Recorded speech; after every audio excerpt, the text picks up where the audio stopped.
दिल्ली मंडल प्रबंधक कार्यालय के प्रशासनिक अधिकारी पद का दुरुपयोग, तानाशाही, मनमानी तरीके से कर्मचारियों को अपने निवास स्थान पर जबरदस्ती कार्य करने को बाध्य कर रहे हैं।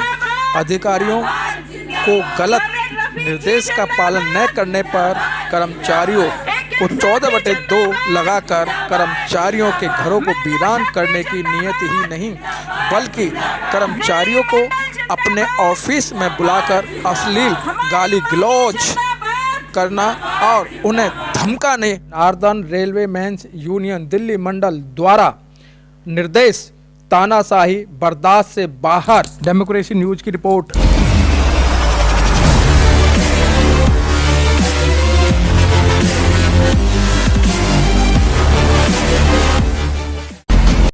इस न्यूज चैनल पर जो भी वक्ता ने कहा वह है उसकी अपनी राय है, जिसकी पुष्टि दी डेमोक्रेसी पोस्ट नहीं करता। भारत है।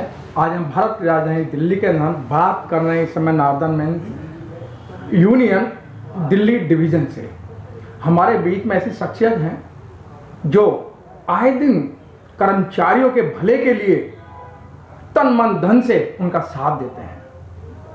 इसी तरीके से एक एक्ट है जिसका दुरुपयोग किया जा रहा है। मैं ऐसा कह दूं कि 14/2 14/2 इसकी अगर विशेषता देखी जाए और इसको विशेष तरीके से लागू किया जाए तो इसमें बहुत कुछ निकलता है। तो इस संबंध में हम बात करेंगे और ये जो धारा है इसको लेकर कर्मचारियों में बहुत बड़ा भ्रम है और कर्मचारियों के अंदर डर है। लगातार 16 जनवरी 2025 से रेल मंडल कार्यालय पर धरना चल रहा है। उस धरने का नेतृत्व दिल्ली डिवीजन कर रहा है और दिल्ली डिवीजन के मंत्री अनूप शर्मा जी हमारे साथ में। जनवरी से लगातार ही जो धरना चल रहा है और यहाँ हर ब्रांच के लोग आते हैं और DRM मुर्दाबाद जिंदाबाद के नारे लगा रहे हैं। वहाँ एक DN 4th भी हैं, उनके भी नारे लगाए जा रहे हैं। सर, क्यों नारे लगाए जा रहे हैं? क्या कारण है? ऐसा क्या अफसरों ने इतनी बड़ी गलती कर दी है?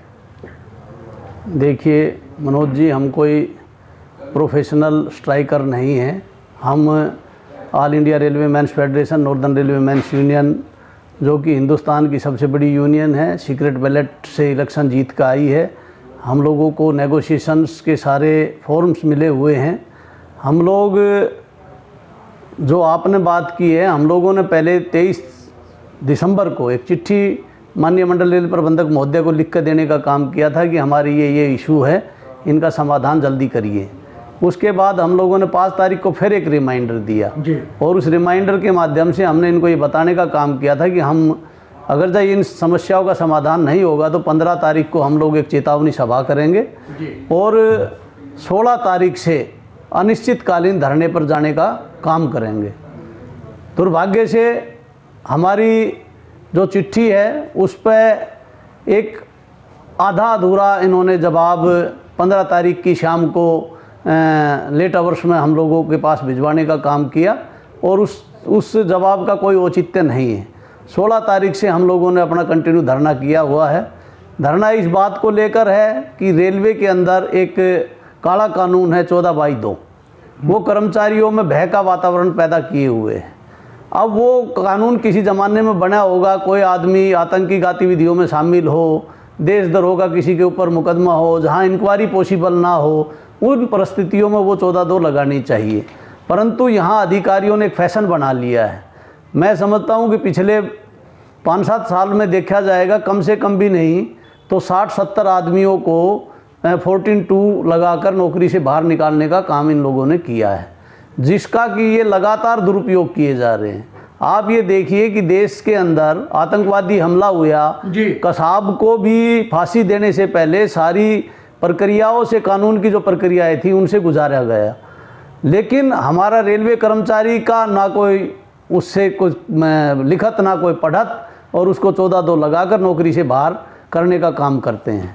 ये तमाम विषयों को लेकर हम लोग आंदोलनरत है। हम लोगों की 2-3 दिन पहले प्रशासन के साथ में इस विषय पर बातचीत होने का काम हुआ था, लेकिन बातचीत बिल्कुल बेनतीजा वहाँ पर निकली और प्रशासन ये प्रयास कर रहा था कि हम लोग यूनियन के ऊपर दबाव बनाने का काम करें। तो नॉर्दर्न रेलवे मेंस यूनियन किसी दबाव को मानने वाली संस्था नहीं है। नॉर्दर्न रेलवे मेंस यूनियन ने देश के आज़ाद होने से पहले भी देश को आज़ाद कराने में भी अपनी अहम भूमिका निभाई है एआरएफ ने, और आज भी पिछले 100 साल से एआरएफ और उसके एफिलिएट्स रेलवे के अंदर कार्यरत है। अभी रिसेंटली सीक्रेट बैलेट का इलेक्शन हुआ है, सबसे बड़ा नॉर्दर्न रेलवे के अंदर हम लोग सबसे बड़े मार्जिन से जीत कर आने का काम किए हैं। हम लोगों को लगभग 40% लोगों ने अपने मत का प्रयोग करके देने का काम किया है। तो उनकी जायज़ मांगों को हम लोग हर हालत में उठाएंगे, और जब तक हमारी ये मांगें पूरी नहीं हो जाती है, 14-2 ही नहीं, इसके अंदर हमारी 5 मांगें हैं। ये पाँचों की पाँचों मांगे, जो लिटरल इंडक्शन का मामला है, जो ट्रैकमैन से दूसरे विभागों में जाने का मामला है, जो हम लोगों को प्रोटेक्टिव गियर मिलता है वो नहीं मिल रहा है हम लोगों को प्रॉपर प्रोटेक्टिव गियर, जो हमारा आर्टिजन के अंदर तमाम लोगों का विशेष तौर पर CNW में जो ट्रांसफ़र किए जाते हैं प्रमोशन के ऊपर, जबकि वहाँ वैकेंसियाँ होती है, तो उन लोगों को भी उनको घर से बेघर करने का काम किया जाता है। और सबसे बड़ी बात यह है कि रेलवे के अंदर बहुत बड़ी संख्या में हमारे डिवीज़न के अंदर misutilization of manpower, misutilization in the sense कि उनसे उनका जो प्रॉपर कार्य है वो ना कराकर दूसरे टाइप के काम उनसे कराए जा रहे हैं। कुछ जगहों पर तो ऐसा भी देखा गया है कि कुछ घरों पर काम कर रहे हैं, कुछ इनकी गाड़ियाँ चला रहे हैं। तो ये सभी misutilization of manpower में आते हैं। वो लोग प्रॉपर अपना काम करें ताकि जो हमारा स्टाफ वहाँ पर ओपन लाइन में काम करता है उनको प्रॉपर तरीके से रिलीफ मिल सके, उनको समय पर छुट्टियां मिल सके, समय पर रेस्ट मिल सके, समय पर वो लोग मान लीजिएगा पेट्रोल मैन जहां 12 किलोमीटर कराते थे अब इन्होंने बढ़ाकर उसको 16 किलोमीटर कर दिया है। तो अगर जब पूरी मैन पावर होगी तो वो 12 किलोमीटर में ही वो पेट्रोलिंग कर सकते हैं। तो ये तमाम विषय है जिनको लेकर हम लोग आंदोलनरत हैं। सर अभी एक मैं मालूम कर रहा था जहाँ आंदोलन चल रहा है, अपने घरों के अलावा भी जो उनके रिश्तेदार होते हैं, उन जो रेल कर्मी हैं उनके रिश्तेदारों के यहाँ भी वो काम करने के लिए उनको बाधित किया जा रहा है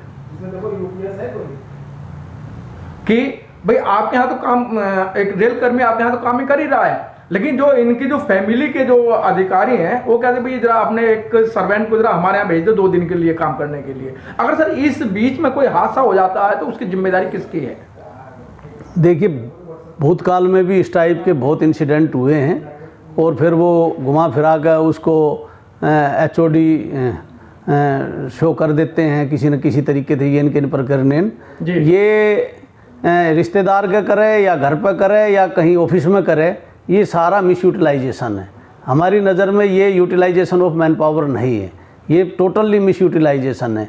ये बंद होना चाहिए और कर्मचारी से प्रॉपर जो उसका कार्य जो अलाट किया गया है उसको, भारतीय रेलवे का काम करने के लिए आदमी भर्ती हुआ है, न कि किसी का कोई पर्सनल काम करने के लिए आदमी भर्ती हुआ है, उससे रेलवे का कार्य लिया जाए। 8 घंटे हम लोगों से जी तोड़ मेहनत करेंगे, रेल को सुचारू रूप से चलाएंगे, रेल गति पकड़ेगी तो देश भी गति पकड़ने का काम करेंगे। मैं समझता हूँ कि माननीय मोदी जी के जो विज़न है, जो हमारे रेल मंत्री जी का जो विज़न है, उसको कहीं ना कहीं हमारा जो ब्यूरोक्रेसी है, खास तौर से दिल्ली मंडल की ब्यूरोक्रेसी, उसको पलीता लगाने का काम कर रही है।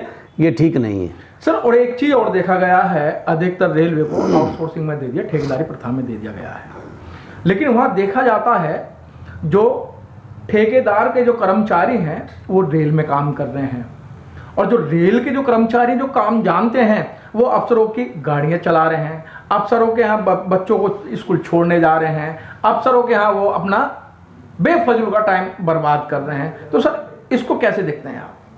ये बहुत बड़ा स्कैम है और इसकी जांच होनी चाहिए। और जहाँ पे मैन पावर पूरी है, अगर जब वहाँ ठेका दिया जा रहा है तो वो बिल्कुल गलत है। और ठेकेदार का, कर्मचारी का तो शोषण है ही है। नॉर्दर्न रेलवे मेंस यूनियन आने वाले कल के अंदर उनको भी लामबंद करने का काम करेगा, क्योंकि बीइंग ए प्रिंसिपल एम्प्लॉयर ये रेलवे की जिम्मेवारी है। उनको मिनिमम वेज मिले, उनको मेडिकल फैसिलिटी मिले, जो सामाजिक सुरक्षा उनको भारत सरकार के जो लेबर मिनिस्ट्री है उसने उसके प्रयास से जो मिलने का काम हुआ है, वो सारी सामाजिक सुरक्षाएं उसको मिले। हम लोग प्रयास कर रहे हैं कि उन लोगों को भी लामबंद करें आने वाले कल के अंदर।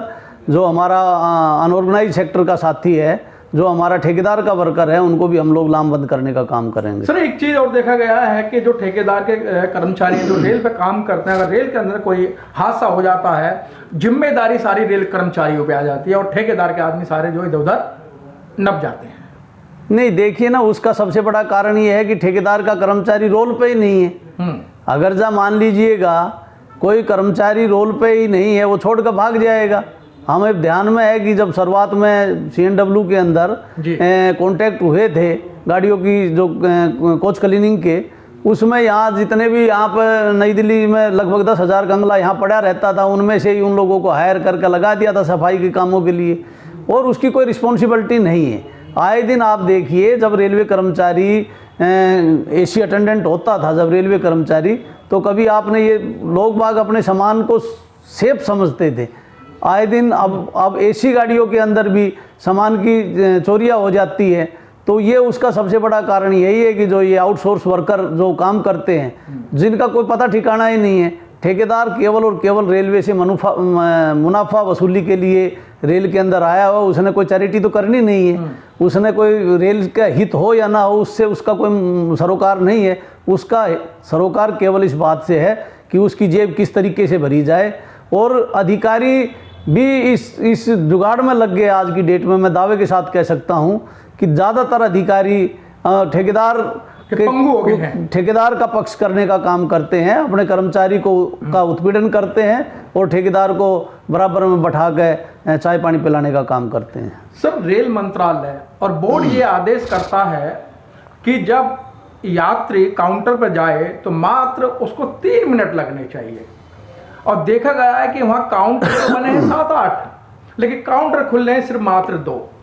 तो इतनी बड़ी लाइन लगती है और रेल मंत्रालय चाहता है और बोर्ड चाहता है कि भाई यात्री को सुविधा मिलनी चाहिए। तो सर वो सुविधा कैसे मिलेगी? देखिए, रेलवे बोर्ड का जो विज़न है वो बहुत साफ है और ऐसा विज़न होना भी चाहिए, क्योंकि हम अपने उपभोक्ता को अच्छी सेवा क्यों ना दें। अच्छी सेवा देने के लिए हमारे पास मैन पावर चाहिए, और मैन पावर हमारे पास में प्रेस्क्राइब्ड जितनी भी है उस मैन पावर का 50% वैसे ही मिस यूटिलाइज। अब आप नई दिल्ली या निज़ामुद्दीन या आनंद विहार, ये बड़े बड़े जो मेजर स्टेशन है, आप इनके बुकिंग काउंटरों पर जाएंगे तो आधे बुकिंग काउंटर बंद मिलेंगे। उसका कारण ये नहीं है कि वहाँ पर मैन पावर की शॉर्टेज, उसका सबसे बड़ा कारण ये है कि वो मैन पावर मिस यूटिलाइज होने लग रही है। उस मैन पावर को दफ्तरों में बैठा रखा है, वो दफ्तरों का बाबू का काम करने लग रहे, 950-1500 का, 7450 के ग्रेड के आदमी या जिनका काम टिकटों का वितरण करने का होना चाहिए या टिकटों का वहाँ पर समूह तरीके से टिकटें बटें, इस पर होना चाहिए, वो लोग यहाँ पर दफ्तरों में काम कर रहे हैं। तो ये इस टाइप की जो बात यहाँ ये आती है कि उनको जबरदस्ती लगा रखा है या वो कर्मचारी अपनी स्वेच्छा से लगे हुए हैं? नहीं, स्वेच्छा से कोई नहीं लगा हुआ। ज़्यादातर तो कुछ लोगों को इन चीज़ों में भी आनंद आता है, कुछ लोग ऐसे भी है कि जो इन्हीं कामों में खुश रहते हैं, अधिकारियों के नज़दीक रहते हैं, उनकी रिजर्वेशन करा लाते हैं, उनके प्रोटोकॉल को निभाते हैं, गाड़ी में बैठा जाते हैं, किसी को गाड़ी में छोड़ जाते हैं। जो जिसको जिस काम में आनंद आता है वो उस काम को करने में के लिए लालायित रहते हैं। लेकिन हमारा कोई भी कर्मचारी जो रेलवे में भर्ती हुआ है वो केवल और केवल रेलवे को चलाने के लिए भर्ती हुआ है। जो रेलवे बोर्ड ने उसके लिए ऑलरेडी जॉब डिसाइड की हुई है कि उसको, मान लीजिएगा कोई बाबू है तो उसको क्या काम करना है, कोई टिकट बाबू है तो उसको क्या काम करना है, कोई फिटर है तो उसको क्या काम करना है, कोई ट्रैकमैन है तो उसको क्या काम करना है। ये सबके लिए यार्ड स्टिक है काम करने का, सबका अलग अलग जॉब दी हुई है। वो लोग अपना उस जॉब से बच के और इधर उधर भागने का भी वो लोग भी प्रयास करते हैं। मैं तो सभी लोगों से आग्रह करता हूं कि वो लोग अपनी प्रॉपर ड्यूटी करें, तो इन लोगों को भी पता लग जाएगा।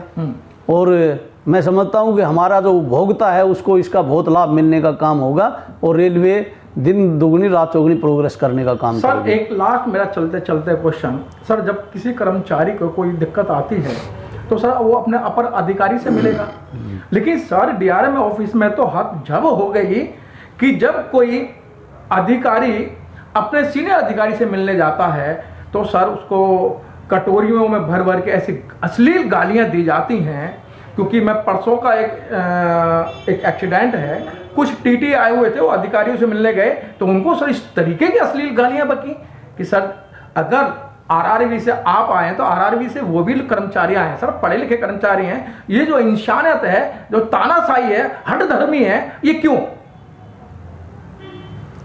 इसी को तो ब्यूरोक्रेसी कहते हैं भैया। देखिए, जो जिस कार्य के लिए भर्ती है उससे वो कार्य ना कराकर दूसरे काम कराए, साथ में जो उनके चैम्बर में जाए, जबकि उनको स्टाफ की ग्रीवेंस को प्रायोरिटी पे देना चाहिए जी। उसकी संवेदनहीनता का अगर आपको नमूना देखना हो तो आप हमारे आंदोलन को देखिए। पिछले 23 दिन से हम लोग गला फाड़ रहे हैं जी। हमारी कोई एक भी मांग अनुचित हो, आप इस बात को उन किसी भी अधिकारी से पूछ लीजिएगा कि इनमें से कौन सी बात उनकी अनुचित है।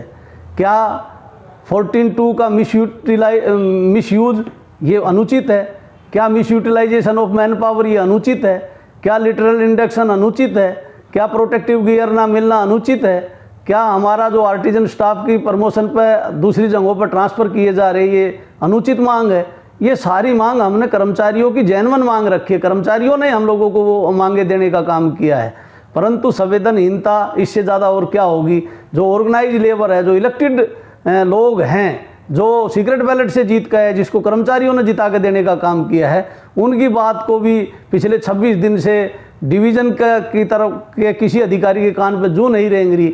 मैं तो कह रहा हूँ कि मंडल रेल प्रबंधक महोदय को स्वतः संज्ञान लेना चाहिए था। इतनी असंवेदनहीनता होनी नहीं चाहिए। अपने उनका कर्मचारी है, हम लोग DRM दिल्ली के अधीन काम करते हैं, हम लोग गला फाड़ रहे हैं, यहाँ पर उन समस्याओं को उजागर करने का काम कर रहे हैं। तो इन लोगों को खुद स्वतः ही हम लोगों को बुलाकर उस विषय पर बात करनी चाहिए थी, लेकिन किसी ने अभी तक कोई बात नहीं की है। अभी 2 दिन पहले ज़रूर एक चर्चा हुई थी, लेकिन वो चर्चा भी बेनतीजा रही। हम लोग जब तक हमारी ये मांगें पूरी नहीं हो जाती, हम लोग आंदोलन से पीछे हटने वाले लोग नहीं हैं। हम रेल के सच्चे सिपाही है। इस भारतीय रेलवे की गति को हम लोगों ने जो 30-40 किलोमीटर की स्पीड से जो गाड़ी चलती थी, 180 की स्पीड से गाड़ी को चलाने का काम हमारे तमाम साथी करने का काम करते हैं। उनकी जो जायज़ मांगे हैं वो हर हालत में प्रशासन को माननी पड़ेगी। जो 23 दिन से लगातार आंदोलन हो रहा है सर, इनके कानों पे जू क्यों नहीं रेंग रही? क्या चाहते हैं ये लोग? यही तो इनकी संवेदनहीनता को दर्शाने का काम कर रहा है। हम लोग कोई अपने पर्सनल हित के लिए तो बात कर नहीं रहे हैं, हम कोई प्रोफेशनल लोग नहीं हैं।